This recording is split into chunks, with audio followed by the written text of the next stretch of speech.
hard work and hustle necessary for success? Can you have success without the hustle?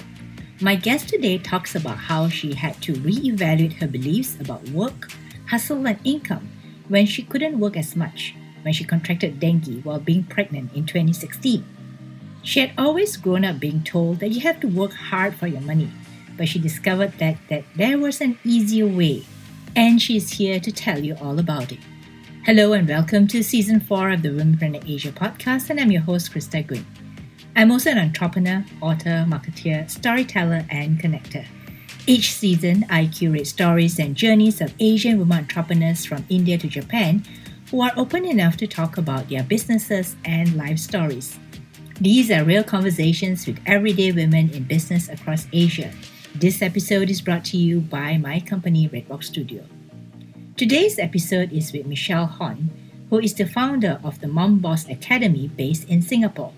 Most of my podcast guests are fun, but Michelle is another level of fun. We talked about the concept of false beliefs, about working hard, and how income is tied up to effort, or is it? We spoke about being paid for results, not the 100 things that we do. It's about the 80-20 principle. Michelle learned this when she had to recover from dengue. At the same time, she was also pregnant. She worked fewer hours than before, and yet her revenue grew bigger than the years before. It flipped all the beliefs about working and hustling hard. For Michelle, it was about the effort that gets people to results, and that is not always tied to how hard you work. Beliefs impact actions, and when you change your actions, you change your outcomes. We also went back into Michelle's past as a child when she was given a book called Mind Over Matter for a birthday party that didn't happen.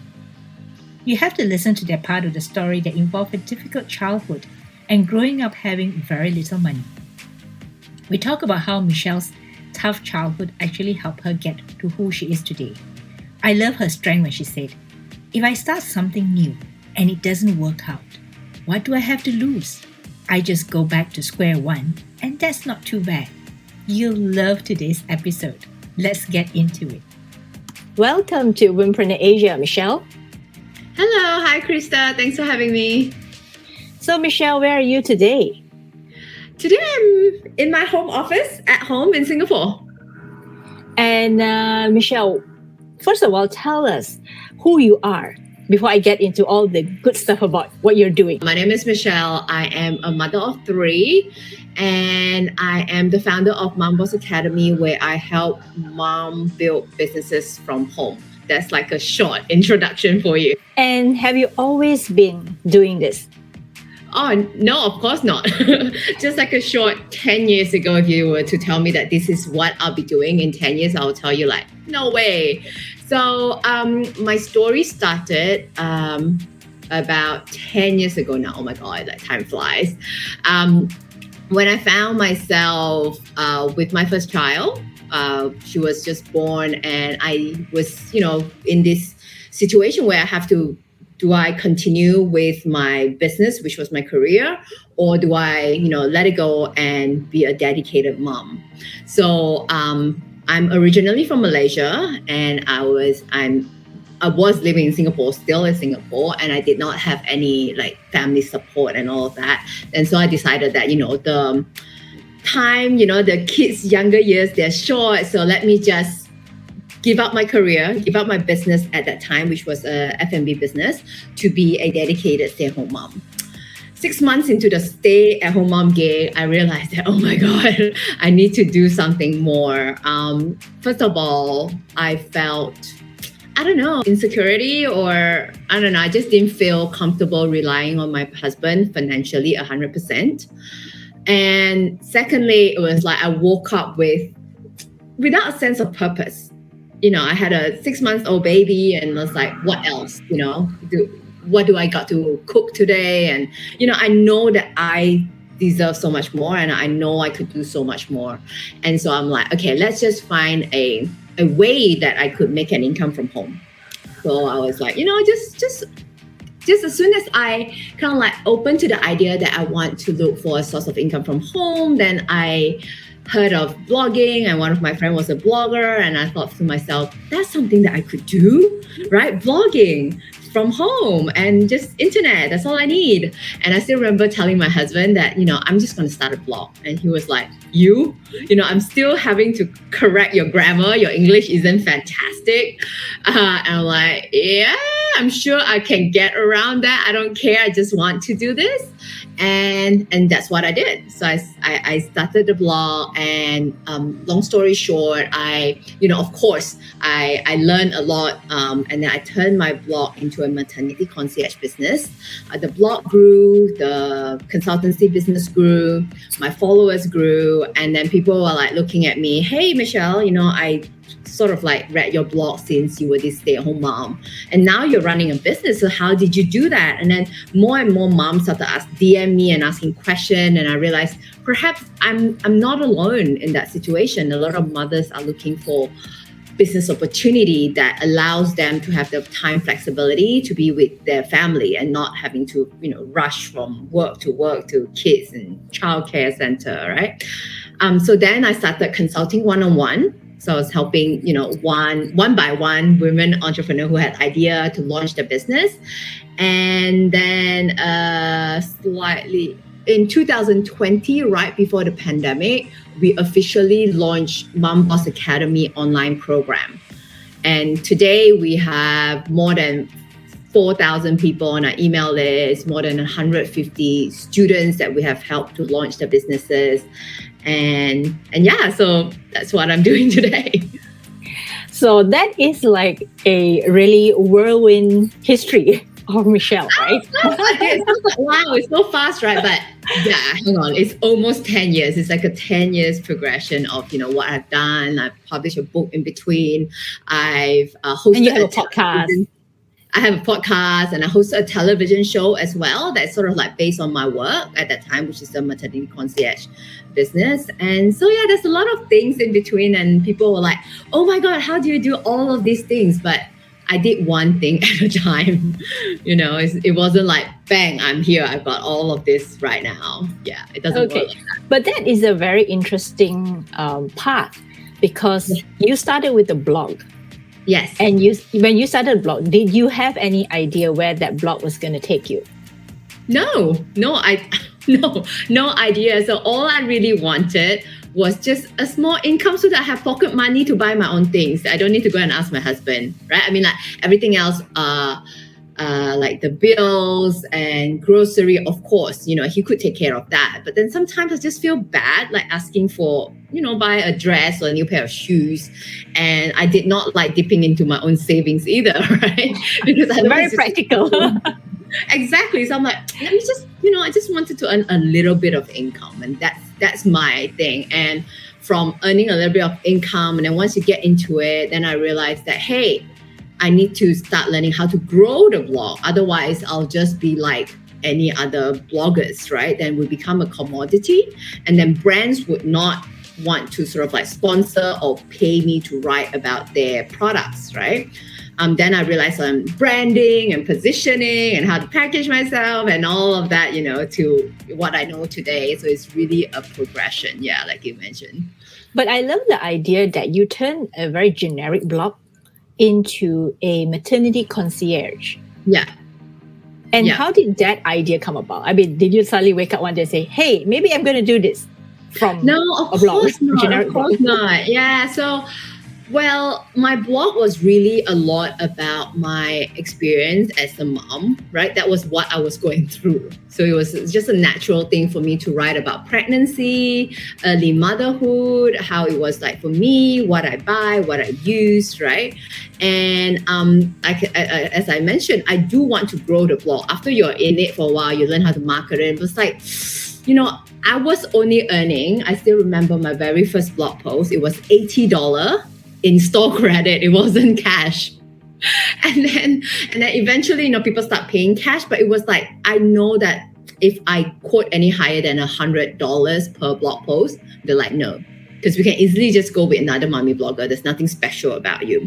So then I started, try to find out more learning, and then I came across this course that was teaching people what I didn't realize then was that their target market was more for like big MNC, CEOs, like coaches, experts, people who are way beyond my where I was, to how to brand themselves and create productize their knowledge.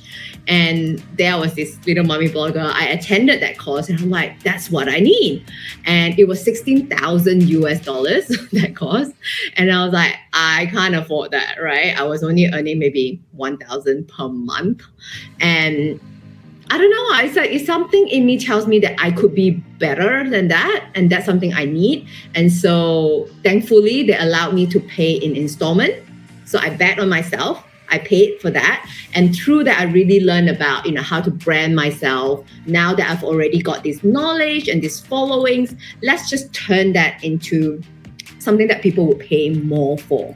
So that's how the idea of that maternity concierge business come about. Because the knowledge is the same, right? Before this, I was just sharing it via my blog. But now I'm just helping people directly one-on-one. But then it's not like I need to go and learn extra.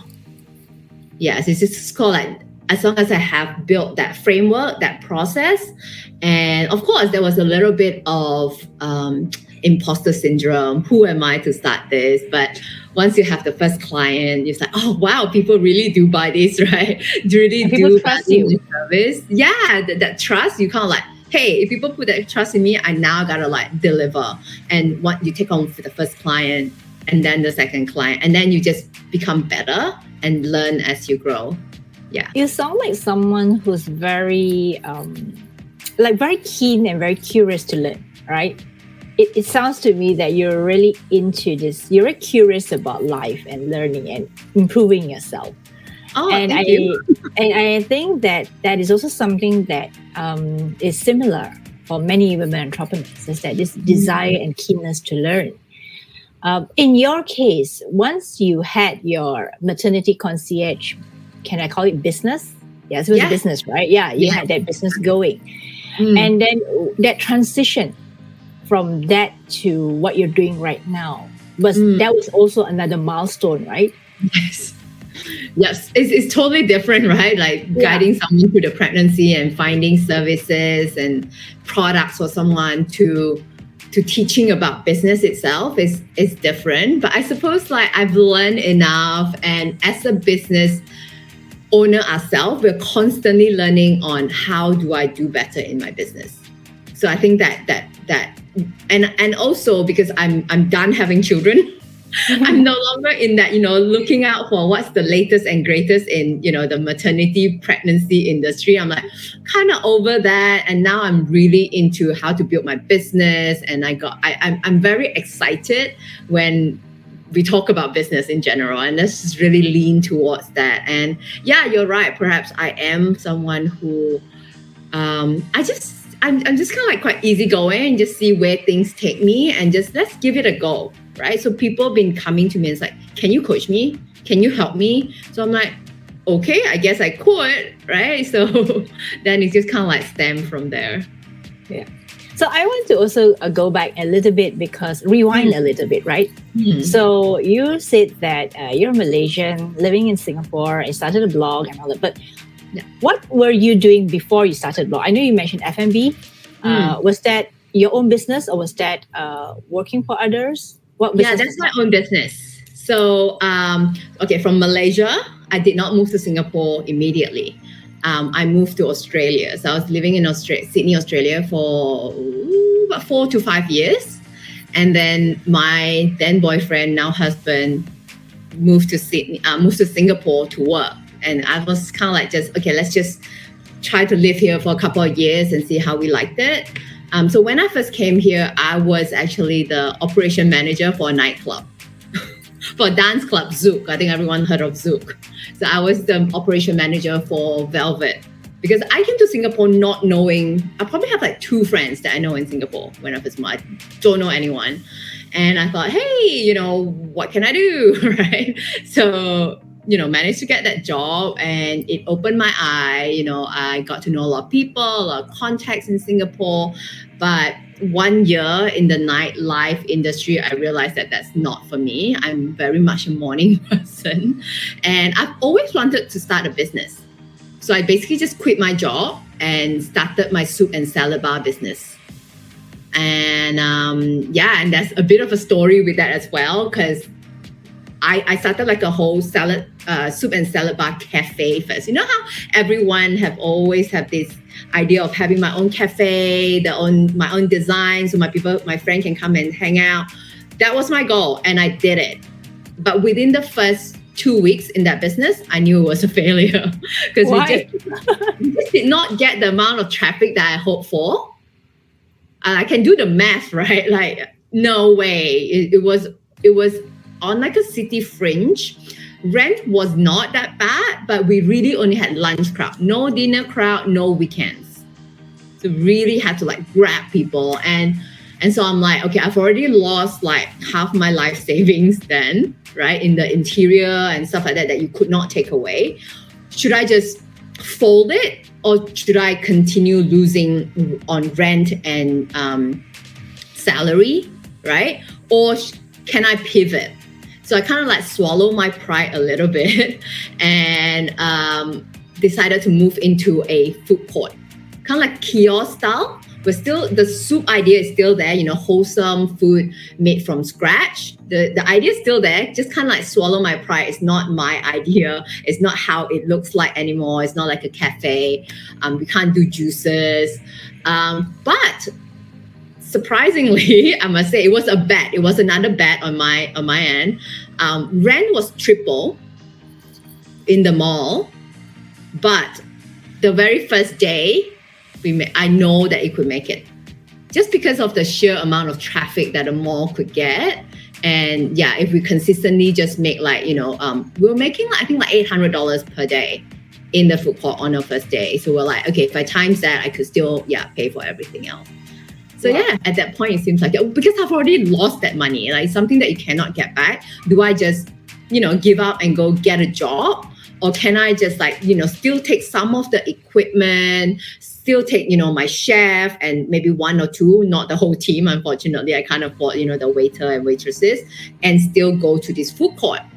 And I'm like, yeah, I could. At least I can still save some of it, and let's see how it goes. So then from that, of course, you decided to, in the quit end, that because I became a mom. Yeah, that was pre-motherhood, and I was still working throughout and that actually grew to a second outlet. We had 2 outlets around Singapore, the soup and salad bar, because it was doing well. But I'm also okay to like, sometimes one team member is down, can't come. I'm okay being there 13 hours a day. And I love being there, meeting my customer, like, you make your soup and people enjoy it.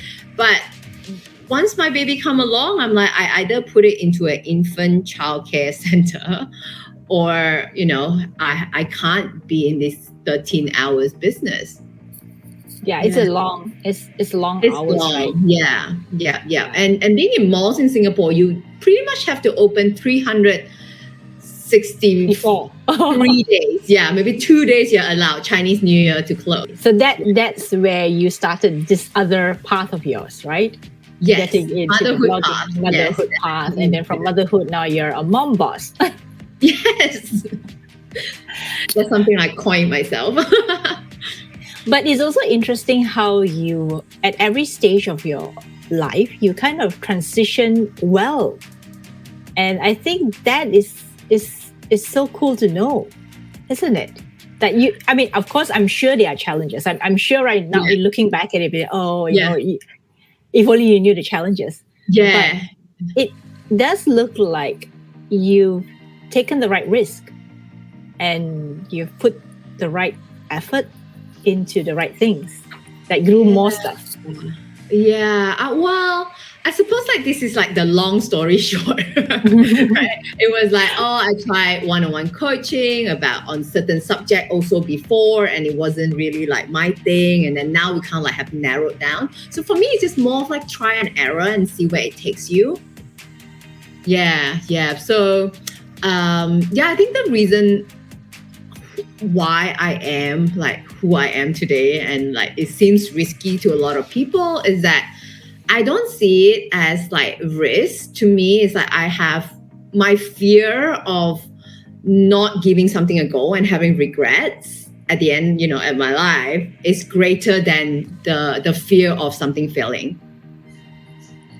So you go out and I try. don't see problems as problems. I see that also it's like, a learning experience. Another obstacle for me to get to eventually where I am to be. And you probably heard that, how I got to today, I didn't have a definite goal. It has all been very fluid, and let's just see how it comes to be. I like that attitude because it's like very open to whatever that, whatever that comes, right? You can. I think my number one priority would still be my kids, right? As a mom, and I quit my business to be this dedicated mom. So every step that I take, of course, there's so many options, right? I could always just quit it and go back and get a job. But everything, like every options that were open to me, I always consider like, would this be what I wanted it to be? Would this allow the time flexibility for me to still be that present mom for my kids? Or would this take too much of my time away? And maybe it's just not right for now. And talking about kids, right? Your kids. How have your kids been taking to mom being in business, but also with them? Because that's like different from mom going out to work, right? Well, I guess they don't know what they don't know, right? So they never had a mom who has to like, bye, I'm going to work, and then don't see them for the rest of the day and come home. So they don't know what they don't know. They're used to seeing, me.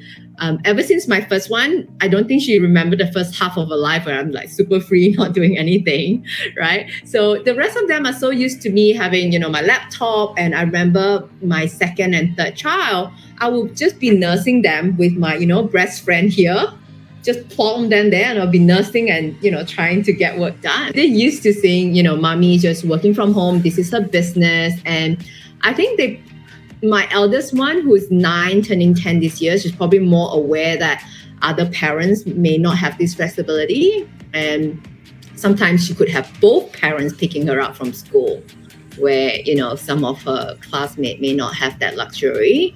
I think she's aware of that, and they're very supportive of my business. So sometimes, I have a sale or a new client sign up. I'll tell them, I'm like, look, Mom, I have a new client, and she'll be like, what are you helping her with? And like, who is she? And and she'll be like, yay, and they'll like, celebrate around me. So it's very much a family business. And it's also very interesting because if at such a young age, she's exposed to these ideas that there could be an alternative for women. Absolutely, going out to work.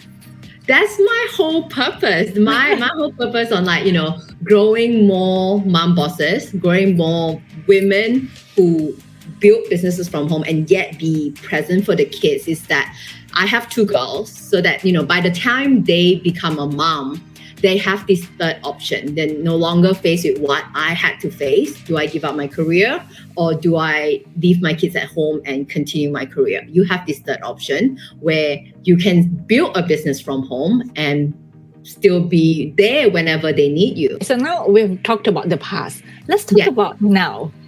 Present, right? Where Michelle is and what Michelle is doing. So tell us a little bit more about some of the things that you're involved with online. And I think most of the stuff you're involved with are online or predominantly online. You can say predominantly online. The only offline things that I'm involved with is probably just my kids, right? My mom life, my life as a wife, with my friends. But other than that, all my projects that I'm doing is online. So what am I involved with? So besides MomBoss Academy, where we have 2 main programs. One program is where we help women from no idea to launching their business in 3 months. And we also have another one where they have for people who have launched their business. But the thing with launching a business in this day and age is not hard. It's easy, right? You just get your website, you get sourced from Alibaba. Anyone could do that. But they don't know how to grow their business. How to get demand, how to position themselves, how to get media to cover you. That's the study in its own. So that's the second program, which is called In Demand. And then on top of that, we also have a membership where a lot of these students of mine who have graduated from their time-based program who say, I want you to continue to be my coach so that I can ask you questions. So we have twice monthly group coaching. So that's my main focus right now. Besides that, I also have the Chill Mom, which is the blog. It's still going until today. It continues to give me passive income. I don't blog as much on there, but we get people sending us articles to be published and we get paid for it. So we just kind of like, my team would just kind of filter it. Yeah, this is right for our audience. This is not. And once we publish it, we charge like an admin fee. On top of that, the Chill Mom has its social media, and on Instagram, I have quite a number of followers by now. And so I work with brands as brand ambassadors. And so sometimes I do promote their products or work in collaborations with MomBoss Academy to sort of like win-win in terms of reach for everyone. What else do I have? Let me see. I also have Chill Mom Kitchen, where wow. Yeah, it's a collaboration with Cloud Kitchen. So basically, I'm just the face and marketing for it. So I curate all the menu items that I want on my online restaurant. So if they go to like Grab Food and what's that? Panda. What's that? Panda. Food Panda. They could see Chill Mom Kitchen if you're within the area. So then you will just order it through my platform, but then the supply and people cooking and delivery is not done by me. Oh, that's very interesting. So that's another sort of like side business. I think that I have all this little business. It's not fully passive, I would say. There's still some work involved, right? And I also started investing in some of my students' businesses because a lot of them have great ideas, just maybe lacking some capital or, another partner to give them expertise or help them build some infrastructure. My company has already got that capability. So we sort of like invest in their business as well. So that's in essence what I do. Plus the podcast.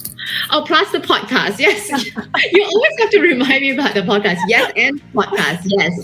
Yes. You have a podcast, right? Where you teach and talk about what you do. Because I feel like, the twice monthly group coaching or the group coaching inside the program is very just based on the program. But there's a lot of things that is kind of like mindset based that I feel like I could share, my take on things, how we should overcome fear, self-limiting belief, those kind of things I would like to share with my students, but we don't have enough time inside our program to sometimes talk about those things. It just never got there. So I use the podcast to kind of like, lay out supplement. Wisdom, right? Supplement with more extra stuff, right? Extra stuff, some motivation throughout the week, right? Yeah. So you mentioned a lot of things, and I think there is so many things going on in your life, right? Yeah, so but I don't do it all by myself. I need to put a disclaimer out there. I'm not a superwoman. I don't try to do it all myself. I've always had help. Okay. Yeah. Because I do know that one of the things I think you mentioned in your podcast is that hard work and hustle is not necessary. Yes. Yes, absolutely. Yeah. Tell me a little bit about that.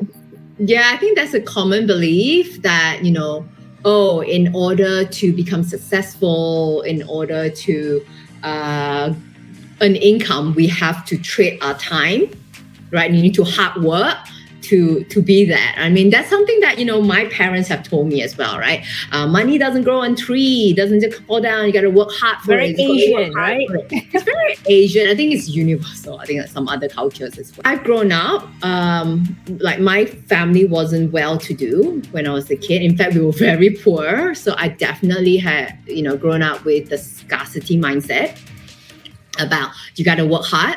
If not, the money would not come. But I think over the years, all the programs that I've been through and going through the transformation that I've been through, I learned that, no, that's not true. That's a false belief that's holding us back, right? Since the industry, right? What was that era where people have to go to work to earn money? But as an entrepreneur, your salary how much you earn is not based on how much time you spend in your business, right? Because you probably know, Krista, like 20% of the things that we do probably bring 80% of the, the 20-80 rule that would bring 80% of the revenue to our business. But yet, because of this false belief, or women or even men would feel like I need to do all the things to be worthy for people to pay me this much. But it's really not that. It's just, if you can get people to results, the less you do for them or the less they have to do, the better, right? It's not about I need to do 100 things, then I'm worthy of however much you pay me. Maybe I only need to do one thing and you get your results and you have to only do one thing. Isn't that better? Yeah. Yeah. And how did Michelle come to this, how shall I say? Shall I call it realization? Realization, aha moment? I think it wasn't like overnight. It definitely wasn't overnight. It was probably from, reading and trying out. And one of the, okay, so, when I first started my blog, it was doing well and everything. And then the maternity concierge. So I've always thought that I need to work hard for my business. And it wasn't until 2016, I remember very well, that right after Chinese New Year, I got back to Singapore. I got really sick and we found out that I had dengue. And during the diagnosis at the hospital, when they're like, you have dengue, are you also aware that you're pregnant? So wow. Yeah, that was the year my last kid, like Will, who is now 5 years old, turning 6 this year.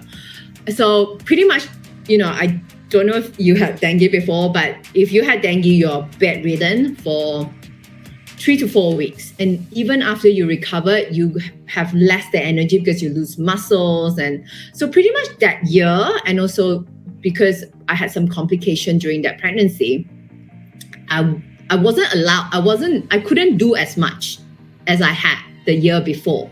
But I need to still make sure that my business was still ongoing. So I did what was necessary only, right? So to my surprise, at the end of that year, when, I sit down with my accountant, I made more in 2016 than I had in 2014 and 2015.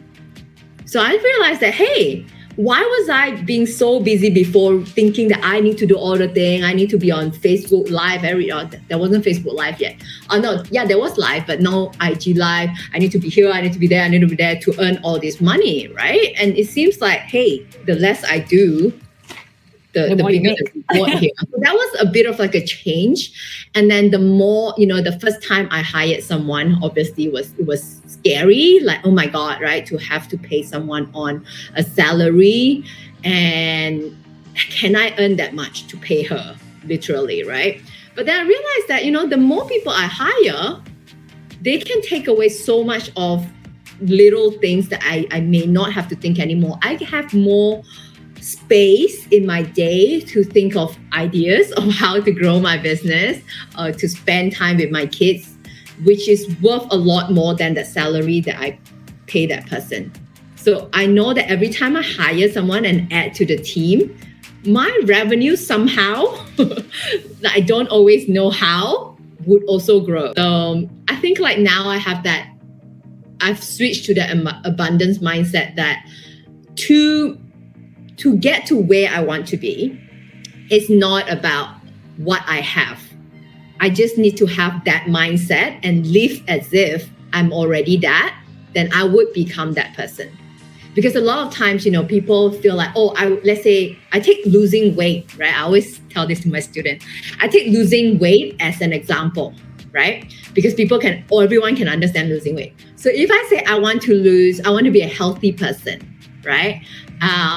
Then usually people will go, then that means I need to diet, I need to do this, I need to do that, then I would become that person, right? And then you wake up every day and you're like, I don't feel like dieting, I really don't feel like going for a run.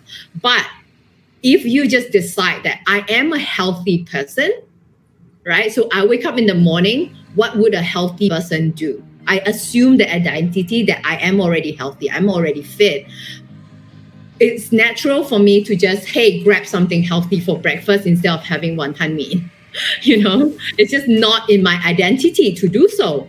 Right. So then it makes it a lot quicker for me to become fit because I've assumed that future identity that I want to be. So that's the same thing with abundance as well.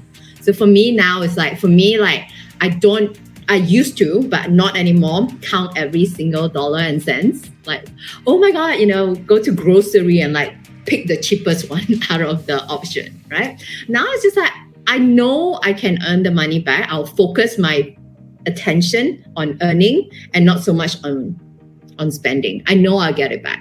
So, and that's a much more wonderful way to live because I've been in the scarcity side of things for so many years. I think that's a really great insight that you shared because I think a lot of people always struggle with this, right?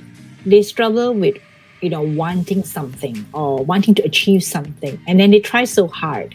But at the same time, once you have that realization, and suddenly you realize, right, you could do it, and you could do it with, you could work less, but actually increase your revenue. That's like an absolute shift for you, right? Yeah, and everything that's happened to our life, I believe, comes from our belief, right? Our internal belief. If we believe that we can, then we can. If you believe that you cannot, you're right as well. And is that also the reason why you have this community of women? Yes, I think I really want to change the life of other women to not being boastful, to live their best life really, and also to impact the next generation, right? And I really do see the bigger why of what I'm doing every day. So yeah, I see and then this brings me a lot of joy when my student or our mom bosses text me and say, oh my God, I just closed another client. Oh my God, I'm where I am today. I've never imagined it. They all text me. You're the first person I tell this happened to me, that happened to me. And that's something that you can't really buy, that you're impacting others' lives. So maybe I'll share the story of Kay. Kay, when I first knew her, she's already a founder of a maternity kind of like wear clothes. So she's the founder of that brand in Singapore, been doing it for like the past 20 years, kind of lost her passion a little bit. And then she started her, thermal mix business. It's like a network marketing thermal mix business. And she finds a lot more joy in that, but she's kind of like a bit stuck about where could I grow myself? And thermal mix feels like, you have to do the demo instead of just one by one, go to people's house, do a demo, and then they'll buy the machine, right? So she joined me as one of the coaching members first. And then when I launched In Demand on how to take your business further, she joined In Demand. And just halfway through In Demand, she hasn't even, graduated yet. It hasn't ended. She really took on what I teach her. She was like, I'm super shy. I don't have social media. I don't want to show my face, And she just started doing, I told her she needs to. She just started, okay, then maybe I'll just start doing live. She just started doing live with her thermomix and stuff like that. And now it comes so natural to her that she just does it like a few times a week. And so just even before now that, she graduated and everything, but just during the program, she told me, Michelle, you know what? Someone just bought my machine. Someone just DM me and said, I just want one without me having to do the demo. Just because she went through that, oh, I'm shy. What will people think about me? What will my friends think? What will my husband think? And I'm like, guess what? They don't think that much about you. People don't care, right? We always get stopped by the fear of what would people think. But guess what? People don't think about you. They think about themselves. And they also worry about what other people think about them. Other people think, yes. Exactly. So as long as you stay true to who you are, that, your children, your husband, your loved one watch you and say, that's not the real you, right? You're saying, I hate the word authentic because everyone is using it. But if you just stay true to who you are, right? And you are just sharing what you know, right? Like her sharing what she knows in terms of what she makes with the Thermomix, and other people eventually will be drawn to what you do. And yeah, when people are ready, they would want to reach out to you without you having to constantly push and, work hard, as in like, oh, which leads could I find? And like just really have this hard kind of feeling around it, right? And I'm so proud of her that, she's starting to attract people to DM her and say, I just want one. Can you just send it to me? She's like, wow, that never happened to me before. So yeah, so that's one of the stories. Yeah, so that is a really great story, because it also shows that from someone who refused to use and she's not like young, right? Because we don't want to use someone who's young, inexperienced. She is experienced. She has done business the old way. But she's just kind of like, sometimes we just need to get out of our comfort zone a little bit and then, embrace how it is like to run business in this day and age. And it's super easy. It's super cheap, right? Like you now have your own kind of like radio talk show in a way. And podcast. All of us can have a podcast as long as we know what we want to talk about. Yeah, television show on YouTube. Yeah. But back in those days, to advertise and everything is expensive. So I think that we are at an opportunity right now to really just start your own business, and it's just so easy now. Yeah. I always believe that digital is really the next step for a lot of business owners, especially those who are resistant to the idea. And I'm sure you've met a lot of people resistant to that, right? Yeah. I think like that's a lot, but the pandemic has definitely helped. A lot of business will refuse to get online until, hey, pandemic. You get online or you die. And then that's definitely has, pushed a lot of business owner to explore this space as well. Yeah. So that's very exciting. Okay, so what do you like most about your business? I know we talked a lot about your business. I know we talked about how you started and all that, but what do you like most or enjoy the most about your business? I truly enjoy sharing, I suppose. Like maybe it's like an old person's thing. Our parents, when they get older, they're like, long-winded. And this platform, my business, allows me to be long-winded and share my knowledge with my mom bosses and, all the moms who want to start business or take their business higher. And I'm allowed to go on and they pay me for it. So, hey, that's great. You were also talking about investing. So what are some of the businesses that you're investing in right now? So one of the business that I've invested in is a robotics program business. Yeah. So when it's a he actually, but he joined our academy. Oh, so it's not only just for women. So it can be for men. For women, but for some reason, if men want to join, we're not going to say no. It is like 99.9% women, but we do have the odd, maybe at the moment 4 or 5 men in there. And most of them came through because the wife recommended them.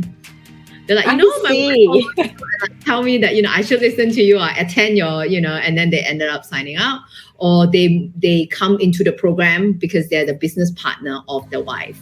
So we coach them as well. Yeah. And why robotics? Oh, he is a very, he loves robotics. He's a very dedicated teacher. I've seen the way he teach. He's just he came to me wanting to learn about how to grow his business, how to build the funnel and things like that. He learned and he tries, and I see that he really tries hard, and he's just not a marketer. Some people it's just not built for it. So I'm just like, I see a lot of potential in your business. It's something that I would love for my kids to learn as well. So his website was terrible. There's no funnel, there's no system, and he was hustling hard. And he has a lot of credentials in a way. He was teaching schools in Singapore. It's just no way for him to scale. And I'm just like, let me just invest my knowledge and just help you build a brand new website, funnel, social media accounts, and then I'll just help him in terms of strategy from maybe quarter to quarter. And once those assets is done, he's still, the CEO of his business. So that's an interesting trajectory for you too, right? And it's exciting for me to also learn how that could be. And and it's also it just takes up a small my amount of time and effort at the start, and then hopefully it'll come back. Can you remember some of the hard stuff that you had to do in the early years? Hard stuff? I guess just, building a website. I don't know how to build a website. I don't know anything internet. So yeah, I really just started with blogspot.com because it was free.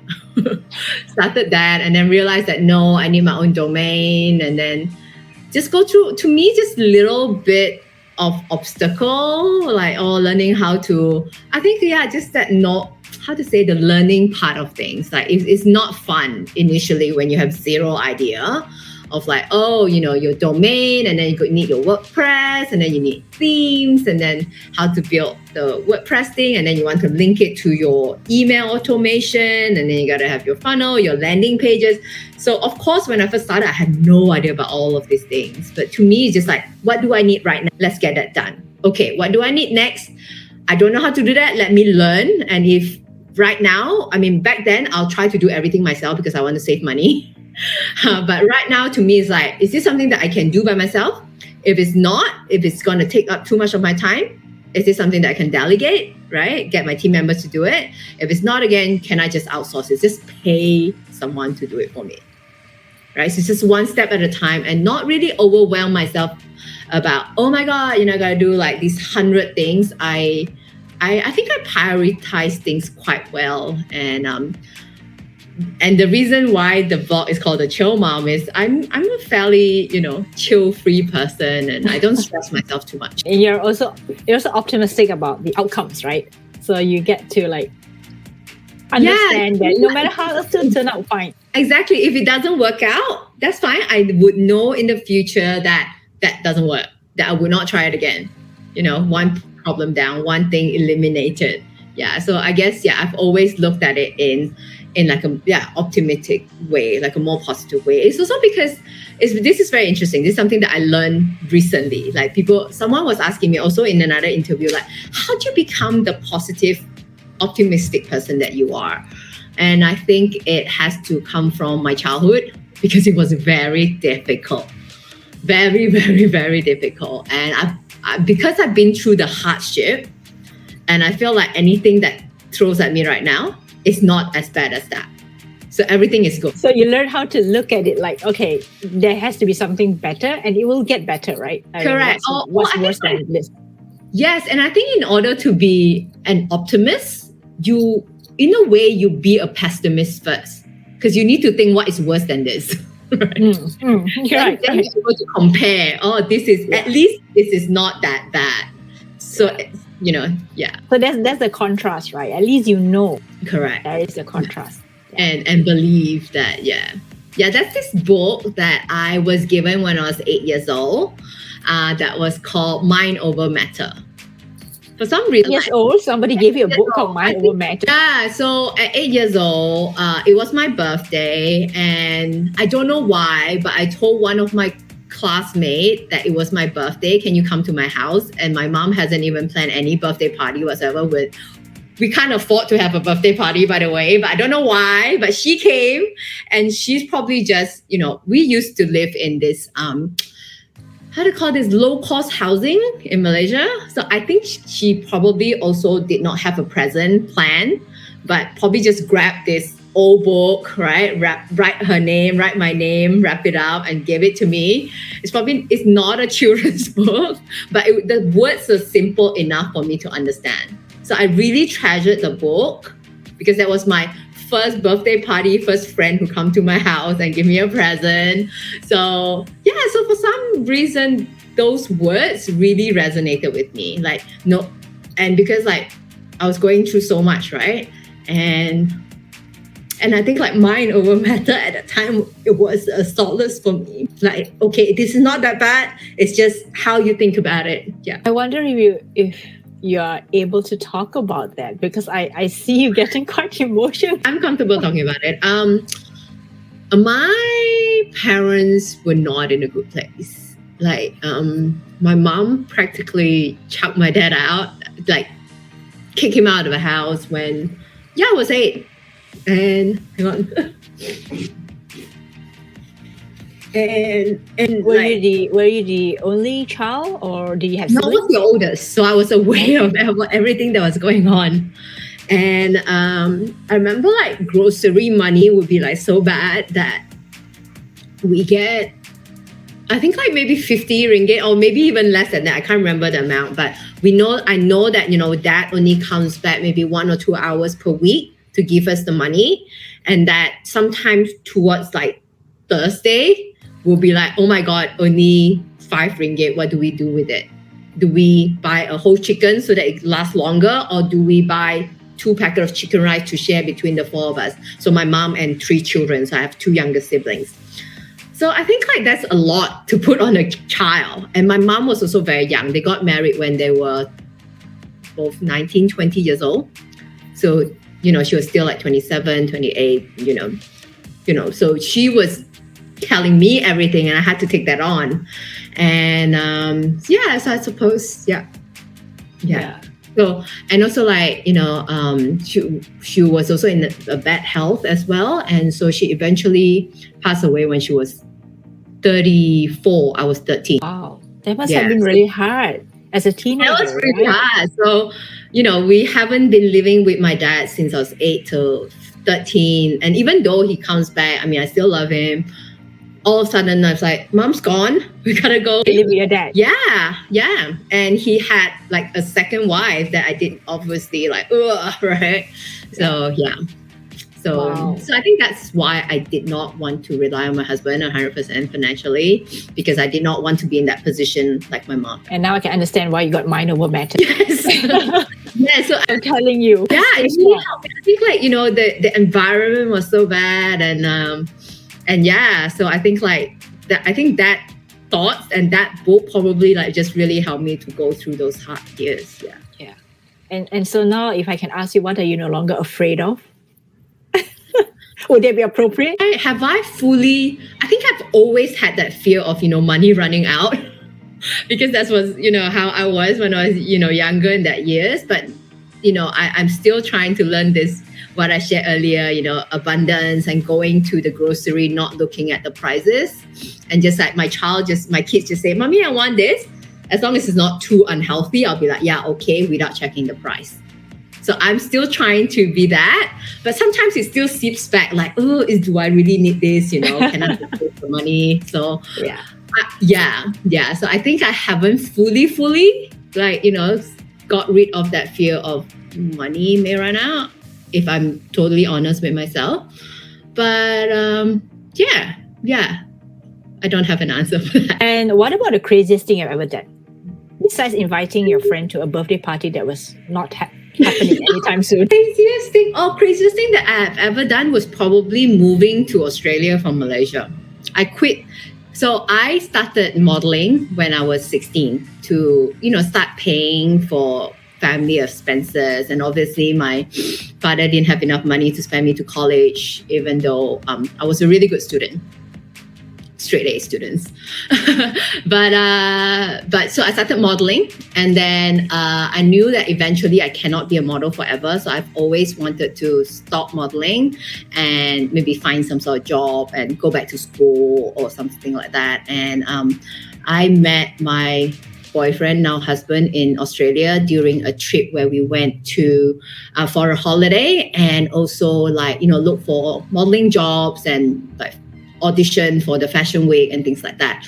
And yeah, so met him there. It was meant to be like a holiday thing, and then I go home and forget about it. But then, I went home to Malaysia. He came to Malaysia, and I went to Australia for holiday in February, and in June, I pretty much packed up my life in Malaysia, quit modeling, and moved to Australia. To be with him, and also to start anew. So I went there and I started and I enrolled myself into a college and become a student again in a brand new city, which I don't even know anyone besides him. What a great story. Yeah, I think luckily it works out, right? I probably wouldn't share that story with my children so soon, because I don't want them to like leave their home to just go to a foreign country for a guy. So I suppose like, I had a bit of money saved up from modeling, and I just want to like, hey, enough.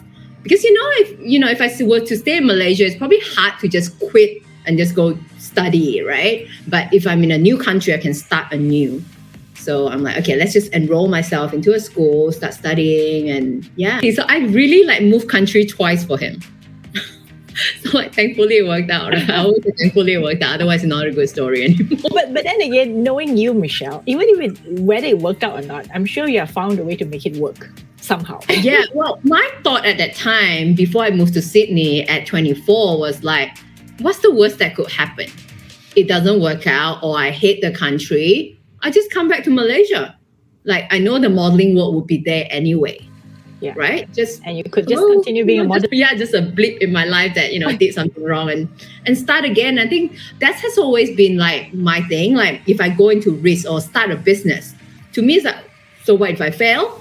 I go get a job, right? So that's how I started my business. That's always been my mentality. If I start something new, it doesn't work out, what do I have to lose? I just back to a square one. And it's not that bad. And I think that is such great advice, especially for people who, they are thinking so many times whether they want to start a business, they want to start something, they want to do something in their lives, and they're just so worried. Like you said, right? Everyone's so worried about what other people think of them. But actually, no one thinks anything about that. We're all just so self-conscious. Once you realize that, it's so freeing. That's also one of the things. Yeah, now I have the answer. What are you no longer afraid of? Other people's opinion. Okay, great. I'm glad we came back to it. Yes, finally, yes. That's one of the things that I'm no longer afraid of. Okay, and finally, where can people find you online? So you can find me on social media. I'm most active on Instagram at The Chill Mom, MOM. And if you want to find out more about MomBoss Academy, just go to www.momboss.academy. Thank you so much.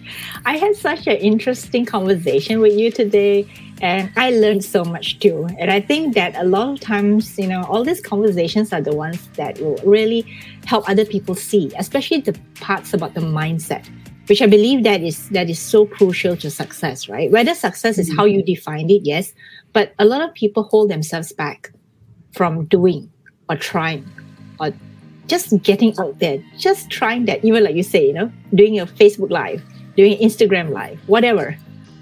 As long as you try it and stop being so self-conscious, and I'm sure the right people would gravitate and resonate with your message, and then things will happen. Yes.